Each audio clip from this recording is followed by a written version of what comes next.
Transformers, more than meets the eye. Transformers, robots in the skies. No, wait, that's not right. Robots in disguise. The Autobots wage their battle to destroy the evil forces of the Decepticons. The Transformers. So, the Buse and I, have been talking to all you Blam Blam. First off, welcome back to Blam Blam Truckers, all you Blam Blam Truckers out there. The Buse and I have been talking about various D6s we've done, and one of the inspirations, or I don't know, inspiration is probably the right word, influences, was this Transformers D6 core rulebook put together by the High King, a buddy of mine from online. I've never met him in real life, don't even know where he lives, somewhere in America, because we did talk about a few things once in a while. But he created this core rulebook on a message board, and I was in, I think, his second Transformers game, or his first and second Transformers game, and he was in one of mine, play by post D6 games. No idea what happened to him. I the games kind of died off, and I kept going back using the website, and I'm so glad I downloaded this because now that website is closed. Don't know what happened to him. No answer, no reply. Never got his email. Should have gotten his email. I missed the guy. It was fun to talk to about this stuff. Anyway, this was more than a few years back. And yeah, this is totally his creation, but I wanted to go over it with you guys and kind of walk you through it. Probably do this piecemeal. I'll talk until my voice gets tired. So yeah. So disclaimer, this booklet is for anyone who wishes to look at it. It is 100% free and should remain so. It is the core book of a completely unofficial Transformers D6 role-playing game. He's made no money on it. I've made no money on it. Readers and game masters are free to use this material however they choose to do so, except sell it. All the illustrations are drawn on MS Paint by the author. He's not kidding. He showed me how he did it, and it's pretty impressive. Throughout this guide, he's better at it than I am, too. I'm a lousy artist. Throughout this guide, one will see gray patched areas of text. These were questions that arose from my original players, including me. There are some good clarifications contained within them. That was page 1. Look at this artwork. Look at this beautiful MS Paint artwork. Okay, is it the fanciest stuff in the world? No. Is it great? Yeah. The guy he had a knack. He had a knack for taking simple things and making them work. Look how tall Jetfire is. So I could just read through this, but I'm already doing that with my Transformers story. He starts off with scale. Well, he kind of tells the story, but I assume most of you guys know it's Autobots versus Decepticons in the battle for Cybertron. Yeah. So the whole point of this picture is to show the different sizes of the Autobots and Decepticons and start talking to you about scale. You have basically there's class 1, class 2, and class 3 bots. And he used the scale rules from D6. He pretty much just uses all the rules from D6. He changes some of them and he adds to it. So, importance of scale. Okay. And he talks about character creation a bit here too. You have 18 attribute dice divided up among 6 attributes, meaning that most characters are from very large to very small have 2D to 3D for their base attributes. Anyway, so that's a little bit about that. But then you have to choose your scale. So when you go, he actually says it pretty well. So he covers the 6 class sizes, which are the number 6 is ridiculous, but here you go. So humans are human class, no scale modifier. Class 1, it's plus 2D damage, plus 2D resisting damage for class 1 taking damage from a human. Humans get plus 2D to hit and plus 2D to their dodge rolls against a class 1 transformer. Basically, a class 1 transformer is a small car or a motorcycle, something like that.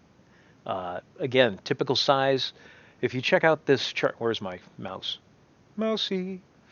So a human is roughly 4 to 6 feet tall.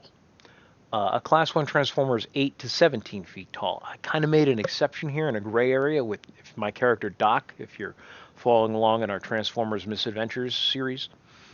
Doc is only 7 feet tall, which puts him taller than, I just wanted this really small Transformer. A Class 2 Transformer is 18 feet to 24 feet tall. Well, 23 feet tall. You'd be Class 2.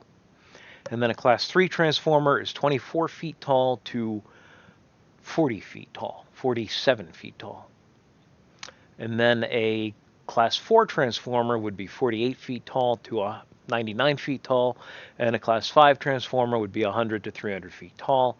And then Class 6 is technically Unicron or Primus, who are Transformers who turn into planets. That is in Star Wars. Now, if you match this up to Star Wars scale, and I leaned forward in my chair to point with my finger, and you guys can't see any of that because I'm not on camera. So in Transformer scale, this would be Spike, or human scale. Class 1 is speeder scale. Class 2 is walker scale. Class 3 is starfighter scale. Class 4 is capital ship scale. Class 5 is... what's past capital ship? I think that's Death Star scale. I thought there was something in between, though. It doesn't matter. It's something to, if you're familiar with D6, Wedge D6, you'll see that there. So yeah, you will notice that the jump from Class 3 to Class 4 is a 6D jump. There's a 6 dice damage, 12 to 6, 12 to 6 damage difference between them. That's huge. There's also the scale modifiers impact, what do you call it? Intimidation too, and sneak. But that's a whole nother thing. So yeah, this is a big jump. So these guys are slightly bigger than each other. So you've got, he doesn't have a human here, but you got Bumblebee, who's the smallest, and Cliff Jumper. Cosmos is right here. Cosmos is a Class 1. Gears is a Class 1. Huffer is a Class 1. And Brawn is a Class 1, even though he's one of the strongest Autobots. Then you've got Blue Streak. I can't tell if that's Ratchet or Prowl. I think it's Ratchet. You've got Ironhide and Wheeljack. They're all Class 2s. Prime and, what's his name here? Jetfire, or Skyfire, are both Class 3s. Prime isn't really on the smaller side of a Class 3, but Jetfire is on the bigger side of a Class 3. Hound, I forgot about Hound. Hound is also a Class 2. So you see, and Jazz. You've got a bevy of different Autobots here, and he's showing off the class system. So that works directly into your playstyle. That's one of the first things you need to get used to. It's a little bit different than Star Wars, even though it's a system that's pulled directly from the Star Wars system, in that the characters are actually different classes. You get used to doing those offsets pretty quick, too. It's not that big of a deal. Yeah. I'm going to turn a heater on. Should only make some background noise. Okay. All right. I'm going to read this paragraph. I'm going to take a sip of water, and I'm going to read this paragraph to you guys. Understanding scale will help you, the player, give a spark to a Transformer that fits well within a campaign. Knowing that the bigger one is, the more he or she can carry, the more punishment he or she can take, and the more damage he or she can deal out.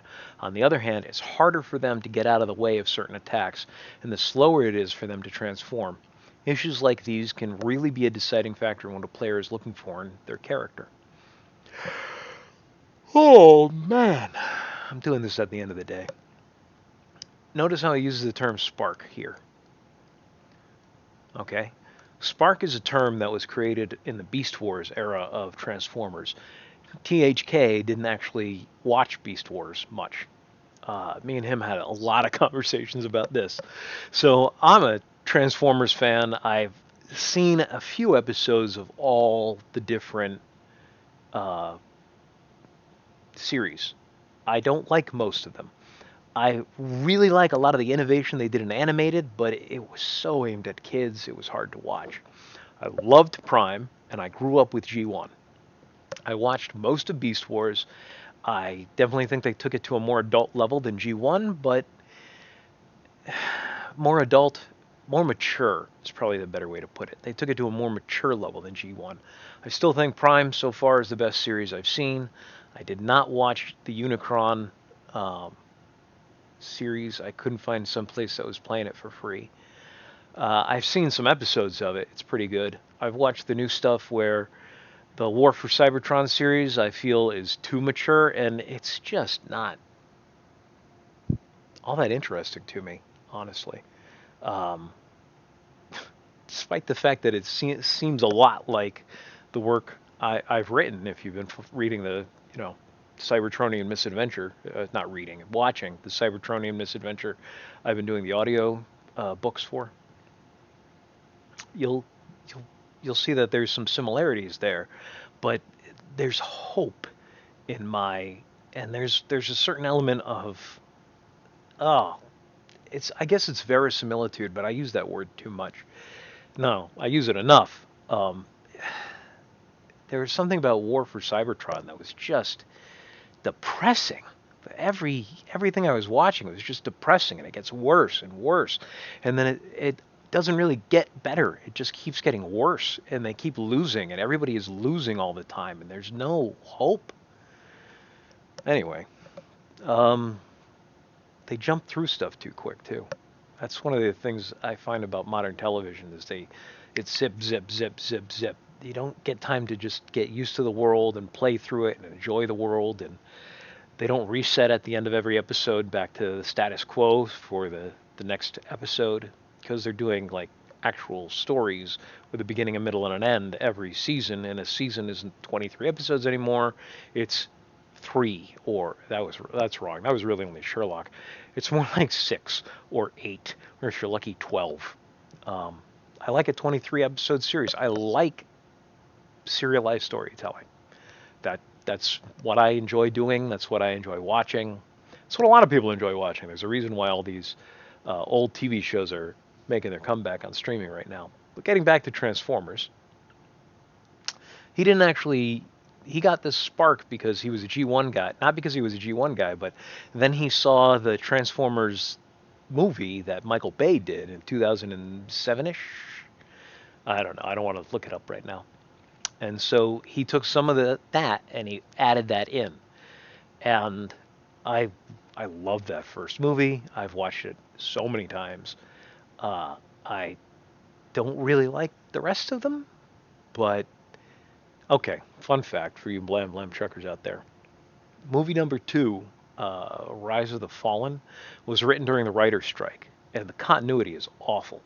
And I'm not talking about continuity with the rest of the series. I'm talking about continuity inside the single story they were telling in that one movie. Awful, awful, awful continuity. But it made so much money because their audience are young men and women who like seeing giant robots on screen and likes watching them blow up. So as long as you had that fun aspect, you can keep making money on Transformers, which they didn't bother with great storytelling after that. I watched the rest. I saw the third one, and I came back for Bumblebee, and that's really when they brought storytelling back. I didn't watch the last couple, or I don't know. I don't have it memorized. I have so many things about Transformers memorized, but not the live action movies. Sorry, guys. I do know what story I'd tell. I'm telling it now with my Cybertronian Misadventure. I know how I would play with Transformers, but yeah. So he used that word spark. He incorporated that. THK is amazing creator. Love the guy. All right. So he's doing some hypothetical characters here. It's been up on screen while I was blabbing my mouth off. You guys can look through this and see what they're doing. But um, he built a class 1, a class 2, and a class 3, Nightlife, Goat, and Torque. And yeah, don't know why he's got this table up off the top of my head. Okay. So you'll see these again when he does character creation. Da da da da da da da da. 3 Autobots arrive on Earth and understand that they will almost immediately be put at odds with the Decepticon forces there. They must prepare and understand their strengths and weaknesses. The smallest of the 3, Nightlife, at times, is pleased that he is small and maneuverable, but he is still very afraid of what might happen if he is immobilized. Decepticons that are goat or torque size could do some real damage to him if he is caught off guard, and there really isn't much he can do in return with his typical weapon loads. For example, if Nightlife were to shoot his energy weapons at an opponent that is Torque's size, he would be granted a plus 4D to hit because of the difference between Class 1 and Class 3 is 4D. This greatly raises the likelihood that Nightlife would hit a Class 3 opponent, but if the opponent has 3D in strength, that opponent could resist Nightlife's 3D Class 1 laser at 3D strength plus 4D scale difference plus 2D energy resistant armor. 7D plus 2. Most Class 3 opponents are impervious to Class 1 weapons due to the massive soaking difference. That's fair. The bigger you are, the more hits you can take. We kind of mentioned that when we were looking at this table. But that's not always true. A Class 1 versus a Class 3, the Class 3 is not going to be able to hit him. Likewise, and we're going to hit that now, if Torque or an opponent his size were to try to physically strike Nightlife, he would be at such a negative 4D to strike. He would be at, sorry I threw a such in there out of nowhere, he would be at a negative 4D to strike due to trying to hit a much smaller target. If Nightlife managed to get struck by such an attack, however unlikely, it would do massive amounts of damage. Nightlife would roll his strength of 2D plus 1D physical armor versus Torque's strength of 3D plus 4D scale difference equals 7D. 7D against 3D spells pain for Nightlife. Let's roll that out right now. I have 7 dice here.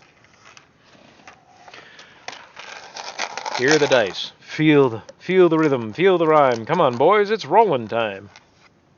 All right, so I took 4 dice out of the bowl. So 3D for Nightlife's damage resist. I rolled 5, 6, 7 for his damage resist.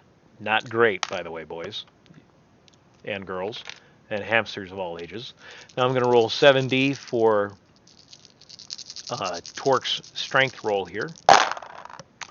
And we have 10, 20, 9, 29 to 7. So that is a 22-point difference. Yeah, Nightlife would be offline at that point. Not a good thing for Nightlife. All right. Size and strength versus slightness and speed evens the playing field until larger opponents can slow down smaller opponents and smaller opponents get bigger guns. And then we get our transformation table. So a Class 3 is going to take 1 full round, 5 seconds to transform. A Class 4 to combine, because those are the gestalts, the combiners. Oh, I didn't cover that. Up here. Back to this table. So he mentions, you probably read this while I had this up. Class 4s are called gestalts for the most part. They're combiner transformers like Devastator. Class 5s, which are over 100 feet tall, are examples he gives are Omega Supreme, Metroplex. There's also Fortress Maximus, Triptychon, and Scorponok, who are all Class 5s. These guys are known in Transformers lore currently as Titans. They've also been called City Guardians or City Defenders. They're City Transformers, but right now they're being called Titans, which is fine. And then you've got your combiners or gestalts. Those are your Class 4s. And yeah, we pretty much covered Class 1, 2, and 3. Doobie-doo. So a Class 1 only takes 2 seconds to transform. So you can actually do more things in a round. You can transform twice in a 5-second round as a Class 1. You can transform once and probably pull off one hasty action. It counts as one action to transform. Oh, he covers it here. Class 1 transformers can transform easily back and back again within 1 round's time. Class 2 can transform by the end of their second action within a round. A Class 3 transformer can transform fully by a count of 5 or in 1 round. Any transformer rare enough to be a Class 4 or greater will need more time than a round to transform. A transformer can, of course, try to have their transformation time double the speed they transform at by making a moderate dexterity roll, basically an 11 or higher. I'm going to take a sip here. Results of failure, though, may not be worth it. Dexterity dice, he says though here twice in this sentence. Dexterity dice and damage at that character's scale. Ouch. Transformation is important in battle sequences. Yeah. So when you're actually gaming this out, this stuff impacts you.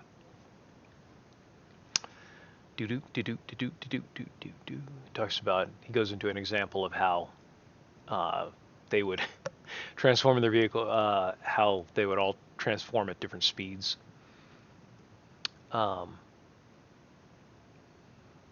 Yeah.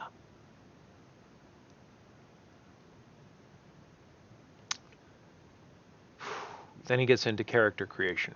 Now, you've got your typical West End game D6 character creation system, which he's going to get into in a minute, but that is not what he starts with. Transformers have weapons integrated into them. They have all their load they're carrying, what he calls extra payload, is part of who they are. It's part of their build. They don't have backpacks for the most part. And they do have weapons, but that's part of their payload, or it's integrated into them, and their computer systems are integrated into them. They are very much so cybernetic life forms, as well as silicon-based, more mechanical life forms. But they're also, in the same way we would think of a cyborg, whose part of their equipment is their cybernetic parts, or cyborg. You see it with Cyborg and it's not the New Mutants. Teen Titans and Teen Titans Go. You see Cyborg, who has an integrated weapon systems and all different tools that are part of them. They're kind of like droids in Star Wars, but they're also alive. Very much so alive. And droids, whether or not droids are alive is a discussion, a philosophical discussion for another forum, which Fuse and I have been on both sides of this. That's just kind of not true. Neither one of us think droids are truly alive, but I honestly feel that droids should be treated as player characters in West End games in a game setting. They are very much so players. They're very much so heroes. R2-D2 is a great droid. Anyway, again, this is not the setting. So, I'm going to read this for you now. Now that scale has been discussed and one has had a chance to review the advantages and disadvantages of the scales, one is ready to create their character. As a refresher, I would have written that in the second person. As a refresher before finalizing the choice, a quick summary about types of scale classifications will follow, but first, a few terms needed to be discussed in regards to the tables. To the tables below each scale group. Integrated weapons, energy consuming. Okay. So there's, I think there's 5 of these. 1, 2, 3, 4, 5, 6. There's 6 of these. So there's 6 categories that, this is basically your stuff.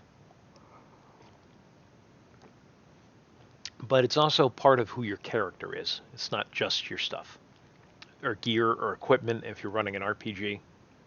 But all of that is integrated into the Transformer, kind of. Except for the payload stuff. It's integrated into the Transformer. So you have 2 different kinds of integrated weapons. He calls them energy consuming and fuel consuming.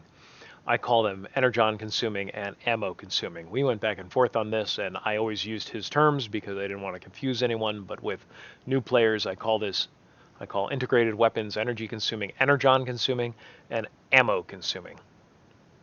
Ammo is not as accurate. Fuel is a little bit more accurate because it could be, like he talks about here, ammo just means weapon ammo, ammunition. But technically,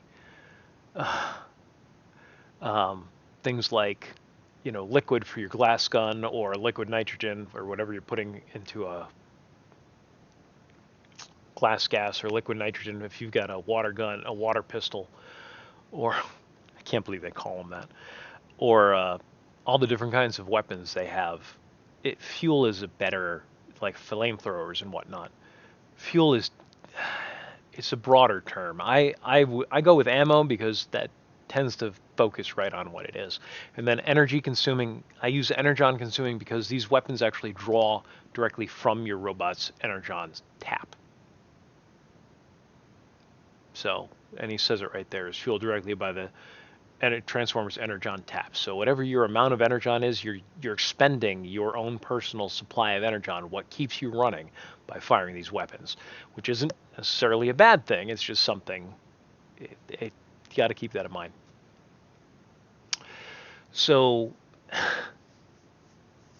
and he clarifies here that typically these weapons are lasers or other energy-based weapons, but can be melee weapons as well in the form of energon swords, axes, and power saws. There are no external power sources to worry about, but at the same time, if one uses their integrated energy-consuming weapon too much, they can run out of power and shut down. These weapons tend to be very accurate and are not designed for area effect, generally. The number in the category at the time of character creation is the damage output. Okay, so, yeah. These ones here, these boys, they're going to be using your energon, your character's energon supply. These guys have their own ammo. Both need to be refilled. You are kept to your ammo count in this game, but that's just... Okay, I'll give you two examples from the G1 Transformers, for most versions of Transformers. Megatron has his fusion cannon. His fusion cannon is energy consuming. Prime actually has a separate weapon. It's not even an integrated weapon. But Starscream in Prime, in Transformers Prime, Starscream actually has integrated weapons of missile launchers that are on his arms. And those would be a fuel or ammo consuming weapon. So the next category for gear is integrated physical state weapons. So these weapons are non-complex and have either a few or no moving parts at all. They are non-energy. They're often things like blades, clubs, and hammers. Yeah.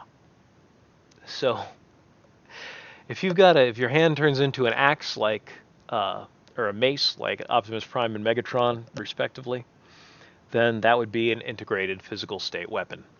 Often they'll turn into swords. You saw it in Prime. It depends on the continuity what their weapon is. Extra payload. Transformers don't have purses or pockets, so all the non-integrated items they carry fall into this category. One thing to remember is that payload can be taken away at character creation for improving other systems, but it cannot be added to without the extra payload special ability. So you would use, to get your payload higher, you would have to use one of the special abilities.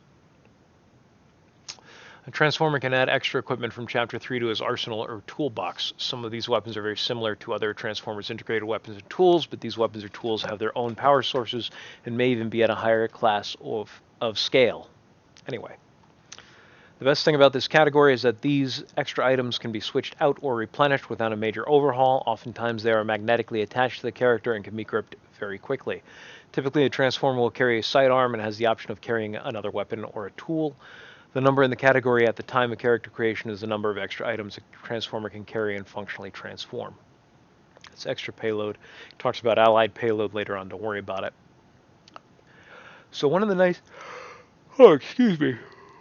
One of the nice things about these integrated weapons and all three categories here is that all of them can be improved with character points just by using them in the adventure. Just like you improve your skills, you can also improve your integrated weapons. You can't improve payload weapons with character points. And there's no upper limit to integrated weapons. It's a 5D, it's 5 times you can improve at +1, so it's a 2D +1 maximum improvement on extra payload weapons.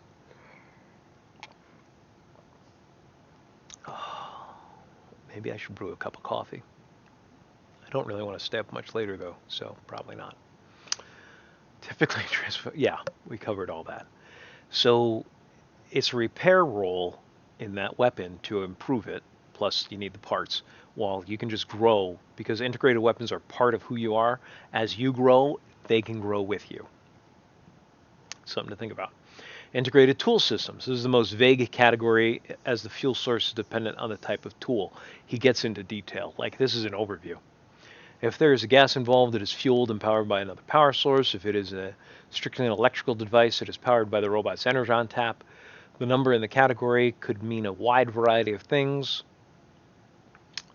though typically the higher the number, the more minor tool functions one receives, or the more versatile tool packages. Listen, he created packages of specific tools that go together, and then he came up with his list of tools. I've added a few tools over the years to the list, and I've added a few payload items too, like the rust ray. The main thing to remember here is that your tool system is 1 point in tool is worth 3 tools. So bear that in mind. Special abilities. Everyone gets at least a minor ability, but in order to have a moderate or major ability, one has to sacrifice functions from other areas of a Transformer's trade and arsenal. The number in this category will be the basis for what abilities one can receive. A 1 will grant 1 minor ability, a 2 will grant 2 minor abilities or a moderate ability, a 3 will grant a major ability or 1 minor and 1 moderate or 3 minor abilities. We'll go over special abilities in detail. Optional player characters. Below, specifics for humans and the first 4 playable classes of Transformers are listed. Humans are not victims in Transformers. They are weaker, they are smaller, but they're harder to hit, they're better at sneaking, and with the right weaponry, I swear I can speak English. You guys have heard me do it before. With the right weaponry, they can do significant damage. So he actually borrows here a little bit from both G.I. Joe and Cobra, because that's also a Hasbro whatchamacallit. And there were some crossover comics back in the day, and there's more coming out right now. And there were over time. People love crossing G.I. Joe and Transformers. But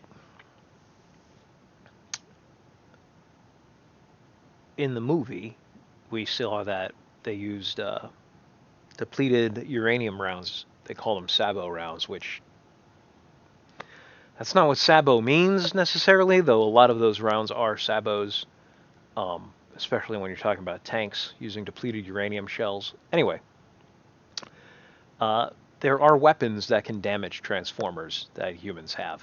So, yeah. Remember, Class 1 Transformers only have a 2D scale bonus over a human. So if you've got a 5D gun, let's go back to Nightlife here. He's Class 1, he only has 2D strength.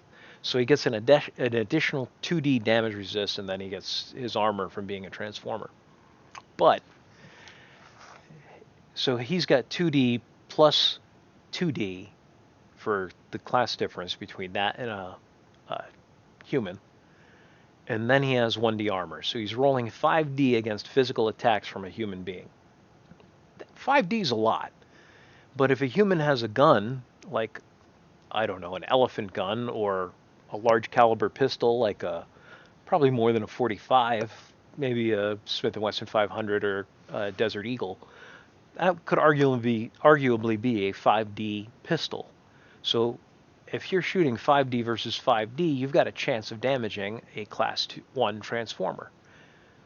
Just like any gun you have that could damage a car could theoretically damage a Transformer. A Class 1 Transformer, anyway. It gets harder with Class 2, and it depends on how strong they are, and you'd have to work out the exact details of the fight. Each encounter is going to be different. But that's all, part of the show here. Part of the game. Anyway, once you add in special rounds like depleted uranium rounds or Dragon's Breath, which is a magnesium round, that magnesium burns at incredibly high heat. So if you had a magnesium phosphorus a round for your gun, which are something that humans have created already, that would maybe be 7D damage for human scale. Subtract 2D, and that's 5D damage at Class 1 scale. You're probably going to be doing some serious damage to a Class 1 Transformer, or maybe even some lesser damage to a Class 2 Transformer. You might even be able to scar the finish of a Class 3 Transformer, but there you go. All right. So he also has this chart here with all the special abilities he was talking about. Humans don't get integrated weapons. Humans don't get integrated weapons at all. They don't get integrated tools. Extra payload, well, they get what humans get is equipment. That's what humans get.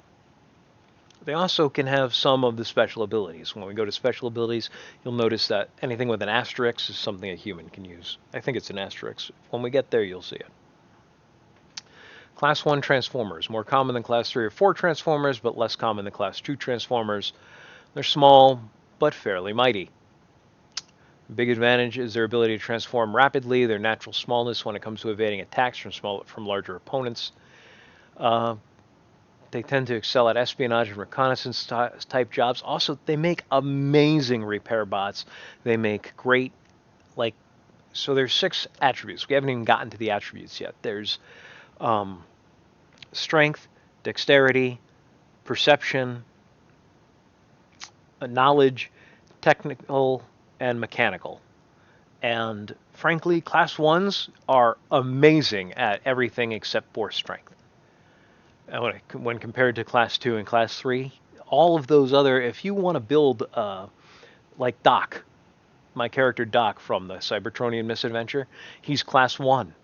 Well, he's class 1, but he has ridiculously high knowledge, as everybody keeps talking about, and he showcases here and there. I try not to make him too much of a show-off, because that's not his personality. But he's also fantastic at technical abilities. So Doc comes into this as just this fantastic little, tiny little robot. He's shorter than Bumblebee. But he's shorter than Rumble, who's also in the picture here. But he's one of the greatest minds in Cybertron's history.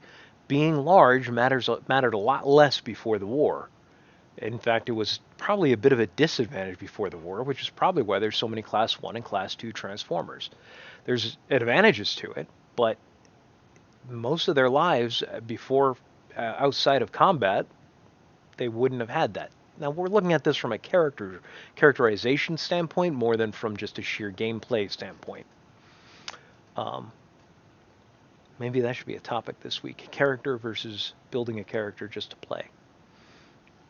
Anyway, a Class 1 Transformer gets 1 point of integrated weapon energy consuming, or energon consuming, 2 points of ammo or fuel consuming weapons, 1 point of physical state weapons, 2 points of extra payload, 1 integrated tool system, and 1 special ability. Class 1 Transformers are the kings of special abilities, just so you know. And we'll go over that in character creation, and I'll show you that on Doc, who I've been maxed. But the nice thing, he hasn't covered this yet. I'm going to cover it early. So the first 5 abilities, it's 1 point for 1 point going all the way through. But your special ability costs as many of the other abilities to improve as you have points as you have numbers in your class. So to increase your special ability by 1 for a class 1 is only costs 1 of these points. To increase one of your special abilities for a class 2 costs 2 of these other points. For a class 3, it costs 3 of these other points. So if you add them up, a class 1 can actually have 1 special ability, 2, 3, 4, 5, 6, 7, 8 special abilities. When we get to the special abilities section, you'll see what I'm talking about. But bear that in mind. Class 2 Transformers, the most common type of Transformers. These robots form the bulk of both Optimus Prime and Megatron's troops. In many regards, they have the best of both worlds. If they're cautious and skillful, they can assume jobs only assigned for smaller counterparts, but they can also back themselves up with a greater complement of firepower and toughness should they be compromised. Grunt from my story is a Class 2. Grinder is a Class 1, and Forager is a Class 2, and then Secundus is a Class 3. But yeah, Grunt is this beautifully min-maxed character who's ridiculously strong, and I used all these rules to create him. I created all those characters with these rules. The Decepticon Wing Commander Starscream and Autobot Master at Arms Ironhide are examples of Class 2 characters. If you look at their Scale here, it's 2, 2, 2, 2, 2. So here we have 1, 2, 3, 4, 5, 6, 7, 8, 9, 10. If you can do multiplication, you probably already knew that. But when you come to special abilities, remember, for a class 2, it's going to cost you 2 of these points. So to get all of these into special abilities, you only have 1, 2, 3, 4, 5, 6 special abilities. And if you remember, class 1 can have 8. That's huge. You'll also notice that these guys are the only ones who get more than their class number here. That's a balance thing. And the fact that it's in payload is important, because you never want to take points out of payload unless you absolutely have to for your character build. It should be a last resort. Otherwise, these points are interchangeable in these in the integrated and the weapons. These 4 categories, you can interchange those points. Class 3 Transformers, often termed as the largest and strongest of the Autobots or Decepticons. That's only in relative terms, because there's Class 4 and Class 5. They're a rare breed, but more common than Class 4 or larger Transformers. Oftentimes, because of their size and training, these Transformers are fitted for leadership positions. Ultra Magnus, Optimus Prime, Soundwave, and Megatron are all considered Class 3 Transformers. Generally, as a GM, my rule is you can only have one Class 3 Transformer in your party. Having said that, all the Dinobots are Class 3, including Swoop. So, it's not always true. Okay, 1 sip. Integrated weapon, look. 3, 3, 3, 3, 3, 3, 1. I think I said enough threes there. 3, 3, 3, just in case I missed a few. If you add these up, 1, 2, 3, 4, 5, 6, 7, 8, 9, 10, 11, 12, 13, 14, 15. 15 points here. Class 3s are powerful, and you'll see why. Class 4 get 4, 4, 4, 4, 4, 1, but we're not going to deal with that right now. Those are gestalts. You can't play as a Class 4 Transformer by yourself. You can't play as a Class 5 or 6 Transformer by yourself either. So, there you go. Character creation is a 4-chapter process. Not to scare anyone off. This doesn't mean that one has to read the first 4 chapters from this guide, but one will surely find the material in the first 4 chapters very useful in character creation. I thought it was. I had very few questions when I was done with this, and most of it didn't have to do with how he explained it. Most of my questions had to do with, how can I break this now? Mostly. Step 1, initiate background and decide what scale of character you're going to play. So you guys may have seen the Blam Blam Trucker video Buse and I did about how game masters create the stats first and then the background for the character. I still recommend that, but if this is your first time going through, you might want to create the background first and decide what kind of character you want to play first. But there you go. Determine attributes and skills. We'll be talking about the attributes very shortly, but all the skills will be listed in Chapter 2. I already covered those mildly. I gave you an overview. Step 3, calculate points to come up with your number of special abilities tools. That's this stuff here, your gear and your special abilities. Yeah. Then you're going to pick through your weapon list, and yeah. And then special abilities is Chapter 3, along with integrated tools. Anyway, yeah, that's good stuff. That I spent hours there. Step 4, finalize character background. This sometimes is done to see how your character evolved or may have changed from your original concept. So you create an initial idea for a background and your character, and then as you go through and start allocating points, you realize you can't do everything, and you might specialize. You might find something you love and you seriously specialize in, and you rebuild the entire concept, so now you have to fix your background. That happens. Anybody who's played an RPG before knows what I'm talking about. Above, each optional player character scale showed how many points were given by default. Prior to the listings, each category was explained in definition format, what could be altered, and how that was explained. So this is the first explanation of how to do the calculations, customizing your transformer to fit. Anyway, it's explained again in Chapter 3. Yeah, he's going to go over this again and again. At character creation, a player will be faced with the option of altering the layout of their equipment, weaponry, and special abilities based on the character's size class choice. So, this is for a class 2. A special ability category cannot have more than 1 point removed. But in all other categories, points can be adjusted. Remember the payload exception, though. Extra payload can be taken away, but not added to at this time. There are 11 total points to playing around with for the Class 2 Transformer. Excuse me. Brad decides to take all of the physical state weaponry points and put them into the special abilities category. So he's taking these special physical right here. He's going to put those into the special abilities category. So it's a 2-for-1 trade. So basically, these 2 points become 1 more special ability. If you take these two, I'll go here. If you take these 2 points, and you need both of these points to get an additional special ability. That's kind of pricey, but there you go.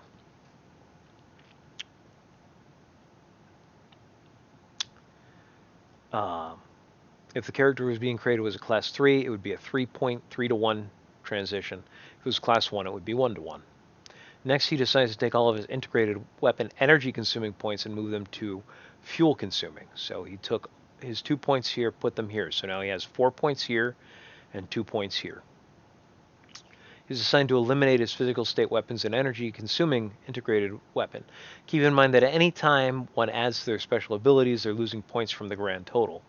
Brad started with 11 points. When the dust settled, he ended up with 10 points, but with a character that better fit his design plans. He figured the special ability boost was worth the trade. The end result. So now he's at 0, 4, 0, 2, 2, 2. So he still kept his tools, and he kept his payload. I'm telling you, man, payload, woman, whatever, payload is the last thing you want to empty out. And you'll see why as we go along. What we just covered were the concept portions of character creation. Attributes and skills are covered in the next chapter. So now he has one integrated fuel-consuming or ammo-consuming weapon that does 4D damage. That's nice. Previously he had 2 weapons that did 2D damage apiece. Now he's got one that does 4D damage. He's still got his payload, he's still got his tools, and now he is able to pick 2 special abilities. So movement's covered in Chapter 4. Yeah. Now we're into Chapter 2. So basically all Chapter 1 is covering scale, covering class, which is part of scale, and covering this whole integrated, your gear system, your integrated systems, and special abilities as an overview. So we've covered all that. I'm tired of talking. I hope you guys had, if not fun, that it was kind of interesting. I will probably do Chapter 2 next, and I will probably put out another chapter of the Cybertronian Misadventure before I do Chapter 2. Yeah.